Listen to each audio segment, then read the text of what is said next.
제가 또 한남 2구역 조합원입니다. 제 물건의 권리가액이 33억 2,500인데 자, 여러분 안녕하세요. 부닥터 최진성입니다. 오늘은 재개발, 재건축 관련 이슈를 하나 갖고 왔는데요. 여러분들 조합원 분양 신청이라는 단계 아시죠? 우리가 재개발 투자하는 이유는 새 아파트에 투자하기 위한 거고, 새 아파트를 투자할 때 우리가 몇 평형을 받느냐, 어떻게 보면 가장 중요한 이슈인데, 지금 제가 조합원으로 있는 두 개 구역에서 이 이슈가 극명하게 갈리고 있습니다. 먼저 제가 조합원으로 있는 흑석 9구역, 흑석 9구역 간단하게 설명해드리면 동작구 흑석동에 있는 재개발 구역이고요. 시공사는 DH, 현대건설의 하이엔드 브랜드로 들어와 있고, 지금 현재 단계는 관리처분인가를 예전에 받았고 철거가 거의 마무리 단계에 있습니다. 흑석 9구역은 어떤 이슈가 있냐면, 지금 올해가 될 수 있고 내년에 될 수 있는데 재분양 신청 이슈가 있습니다. 조합원 재분양 신청이라는 것은 예전에 조합원 분양 신청을 했는데 평형 변경 이슈가 있어서 지금 흑석 9구역 같은 경우에는 이제 모든 게 새로 이루어졌거든요. 그래서 이제 큰 평형이 더 늘어나고 작은 평형이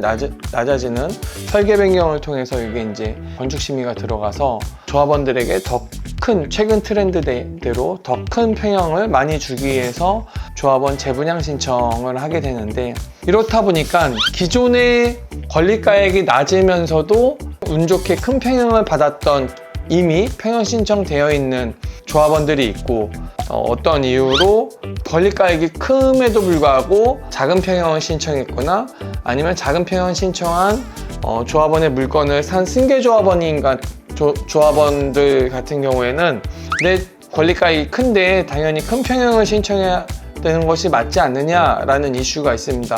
그래서 지금 저희 흑석 9구역 조합원 단톡방에서는 최근에 이제 이 권리가액 큰 사람들이 큰 평형을 신청하게 제도를 다시 짜는 게 맞다라는 주장과, 아니다, 기존에 작은 평형, 내가 권리가액이 작아도 큰 평형 신청한 사람들의 권리는 보장되어야 된다, 그거를 다시 갈아엎으면 이거는 오히려 더 큰 문제가 야기된다라는 이슈가 있는데, 저는 양쪽 다 의견이 다 일리 있는 주장이고 서로 충분히 주장할 수 있는 부분이라고 생각되는데, 근데 이제 이 부분에서 어느 쪽이 맞다, 틀리다, 그리고 어떤 쪽으로 방향이 가야 된다라는 말씀을 드리고 싶은 게 아니라, 지금 흑석 9구역에서 어떤 분이 대안으로 지금 한남 2구역이 조합원 재분양 신청하는 방향대로 가자라고 해서 그게 굉장히 많은 공감을 얻었거든요.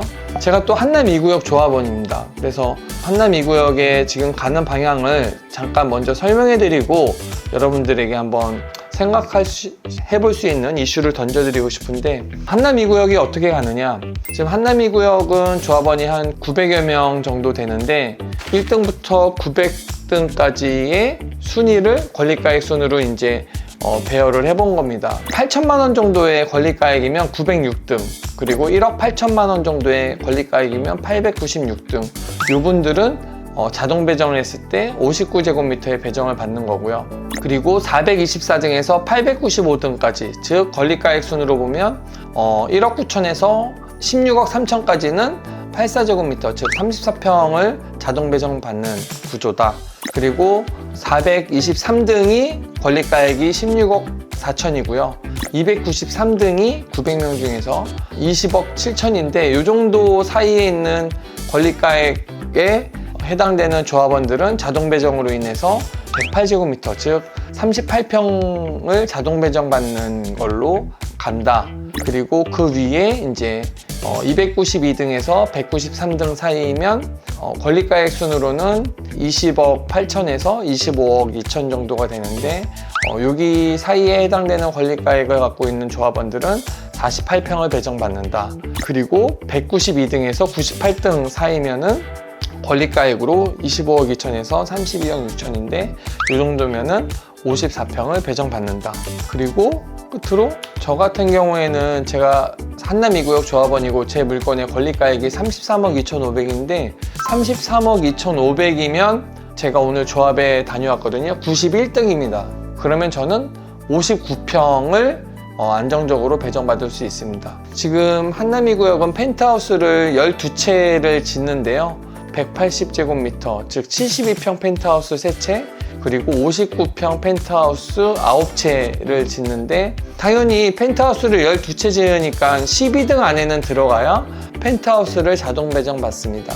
지금 말씀드린 한남 2구역에서 얼마를 갖고 있어야 몇 평을 받느냐, 이게 중요한 게 아니라 예전부터 논란이 됐던 건데, 이런저런 이슈 없게 하려면 권리가액 순서대로 높은 권리가액 갖고 있는 사람이 큰 평형을 배정받게 자동 배정을 하자라는 주장이 예전부터 있었는데, 실질적으로 처음으로 한남 2구역에서 지금 시행을 하는 거고요.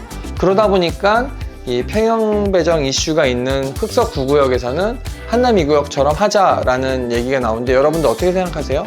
재분양 신청을 아예 이렇게 평형별로 권리가액 순서대로 하자, 그리고 첫 분양 신청을 할 때도 이렇게 권리가액 순서대로 하는 단지들이 꽤 나타날 걸로 보입니다. 물론 난 권리가액 크지만 난 현금 환급 받고 또는 작은 평형 받겠다 하는 분들은 당연히 작은 평형으로 바꿔주고, 그리고 그 남은 그분이 나간 자리는 한 칸씩 올라오는 이런 방법을 채택하려고 하는데, 재개발 사업에서 또는 재개발 투자에서 가장 중요한 부분이 이제 조합원 분양 신청 부분인데, 앞으로는 눈치 싸움 없이, 원래는 재개발에 이제 분양 신청이라는 게 1순위, 2순위, 3순위에서 내가 신청한 순위에 권리가액이 좀 낮다 하더라도 미달이 나면은 더 큰 평형을 가져가기도 하고, 예전에는 그런 부분이 굉장히 많아서 제가 강의 때도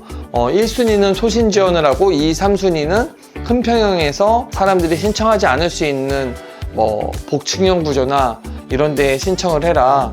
저희가 예전에 서울대 같은 경우에 농대, 농과나 이런 데 넣는 것처럼 평형 신청 방법도 강의 시간에 소개해드린 부분이 있는데, 이제 이렇게 권리가액 순으로 자동 배정하는 단지들이 늘어나면 앞으로 재개발 투자는 무조건 큰 평형을 갖고 있는 조합원이 유리한, 그리고 당연히 평형이 클수록 프리미엄이 높게 붙기 때문에 이런 부분도 앞으로 지켜보는 것도 좀 재개발 투자에 있어서는 재밌는 부분이 되지 않을까 해서 오늘 이슈 갖고 와봤습니다. 자, 그래서 오늘은 재개발 투자에 있어서 재분양 신청이라는 이슈, 그리고 권리가액 순으로 자동 배정한다는 이슈가 여러분들에게 앞으로 재개발 투자나 또는 재개발을 공부하는 사람들 입장에서는 굉장히 신선한 이슈이기 때문에 많이 참고들 하셔서 재개발 투자하는 데 있어서 적용해 보시면 좋을 것 같습니다. 감사합니다.